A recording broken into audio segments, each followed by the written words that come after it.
এই বিশ্বৰ বাৰ্ষিক বিজয়াৰ আন্তৰিক শুভেচ্ছা জ্ঞাপন কৰিছোঁ। বৰ্তমান মই উপস্থিত আছোঁ চাপটগ্ৰাম দশমী ঘাটত। চাপটগ্ৰাম দশমী ঘাটত আপোনালোকে দেখিবলৈ পাইছে ইয়াতে মাক বিসৰ্জন দিবলৈ হাজাৰ হাজাৰ ভক্ত প্ৰাণ ওলাই আহিছে। এজন ব্যক্তি আছে, মই প্ৰথমতে মন্তব্য ল'ম। হয় দাদা, আজি চাপটগ্ৰাম দশমী ঘাটত বিসৰ্জন চলি আছে, কি ক'ব? আজি শাৰদীয় দুৰ্গোৎসৱৰ অন্তিম দিন। আজি এই দিনত আমি সবে ইয়াতে উপস্থিত হৈছোঁ প্ৰতিমাবিলাক নিৰঞ্জনৰ কাৰণে। এই কটা দিন আমি খুবই মৰ্মাহত আৰু শোকাহত আছিলোঁ। আমাৰ প্ৰিয় জুবিন দাৰ ঢুকোৱাৰ কাৰণে আমি সবাই তাক ভালদৰে স্মৰণ কৰিছোঁ, আগতো কৰি থাকিম। আজি ইয়াতে সব অখল মাখল এটা পৰিৱেশ সৃষ্টি হৈছে। মানুহ ঘৰৰ পৰা ওলাই আহিছে সবাই একটু আনন্দ কৰাৰ বাবে। আৰু আমি ইয়াৰে উপস্থিত সমস্ত ৰিপৰ্টাৰ সাংবাদিক তথা ৰাইজক আমি ধন্যবাদ জনাই আছোঁ আৰু শাৰদীয়াৰ অভিনন্দন জনাই আছোঁ।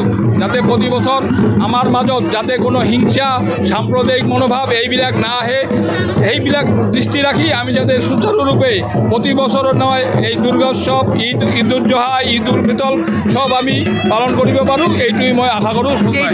দেৱীক ইয়াতে বিসৰ্জন হ'ব। 18টা বিসৰ্জন হোৱাৰ কথা আছিল। ইয়াৰ মাজৰে 2টা মূৰ্তি বেলেগ ঠাইত যাব বুলি খবৰ দিছে। সেইকাৰণে আজি আমাৰ ইয়াত 16টামান বিসৰ্জন হ'ব। আমি ৰাতি 8টাৰ মাজত শেষ কৰিম বুলি আশা ৰাখিছোঁ। হয়, ধন্যবাদ জ্ঞাপন কৰিছোঁ। এয়া আছিল মন্তব্য। ইয়াতে কিন্তু ৰাতিপুৱাৰ পৰাই প্ৰস্তুতি চলি আছিল। তাৰ ভিতৰতে SDR বাহন লৈ আহিছিল। বাহনখন কিন্তু বিকল হৈছে। কেমেৰা পাৰ্চন যদি সম্ভৱ হয় ইয়াৰ পৰিস্থিতি দেখুৱাব। ইয়াৰ ৰাতিপুৱাৰ ভাগৰ পৰাই আমি দেখি আছোঁ। কিন্তু SDR যি ইয়াতে চাৰিওফালৰ যি প্ৰস্তুতি ইয়া খুব ধুনীয়াকৈ চলাইছিল, যদিও ইয়াতে SDR যি বাহন আছে এই বাহনখন বিকল হৈছে।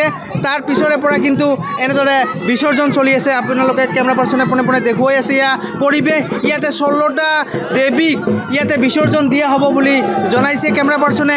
ইয়াত বিসৰ্জন দিয়া হয় তাৰ পৰিৱেশ অলপ দেখুৱাবলৈ মই অনুৰোধ কৰিছোঁ। এয়া চাওক, চাপটগ্ৰাম দশমী ঘাটৰ এয়া দেৱীক বিসৰ্জন দিয়া পৰিৱেশ আপোনালোকে দেখুৱাই আছোঁ। আমি কেমেৰা পাৰ্চনে পোনে পোনে আপোনালোকক দেখুৱাই আছে ইয়াত বিসৰ্জনৰ দৃশ্য।